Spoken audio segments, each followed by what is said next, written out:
ಈ ಸಾಲ ತೀರಿಸುವುದರ ಬಗ್ಗೆನೇ ಕಾರ್ಯಾಗಾರವನ್ನು ಮಾಡಿದ್ದೇನೆ.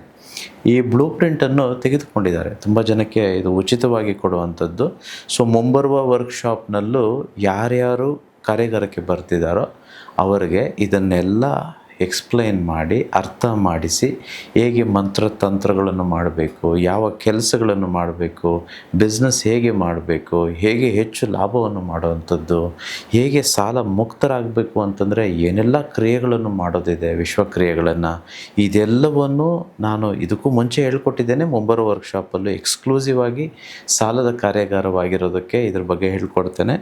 What is important is not taking this book and just keeping it idle.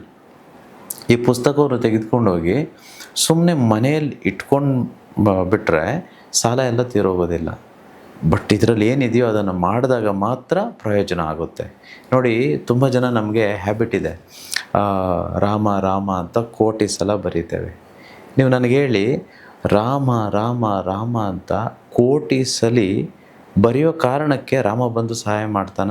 ಅಥವಾ ಬರೀದೇ ಇದ್ದರೂ ಪರವಾಗಿಲ್ಲ, ರಾಮನ ರೀತಿ, ರಾಮನ ಹೇಗೆ ರಾಮ ಬಯಸ್ತಾನೋ ನಾವು ಜೀವನ ಮಾಡಬೇಕು ಅಂತಂತೇಳಿ, ಆ ರಾಮನ ಎಲ್ಲ ತತ್ವಗಳನ್ನು, ಮೌಲ್ಯಗಳನ್ನು ಜೀವನದಲ್ಲಿ ಅಳವಡಿಸ್ಕೊಂಡು ನಾವು ರಾಮನಾಗಿ ಬದುಕಿದರೆ ಆಗ ಪ್ರಾಬಬ್ಲಿ ಆ ದೇವರು, ರಾಮನ ಆಶೀರ್ವಾದ ನಮ್ಮ ಮೇಲೆ ಹೆಚ್ಚಿರುತ್ತೆ ಅಂತ ನಾನು ಭಾವಿಸ್ತೀನಿ.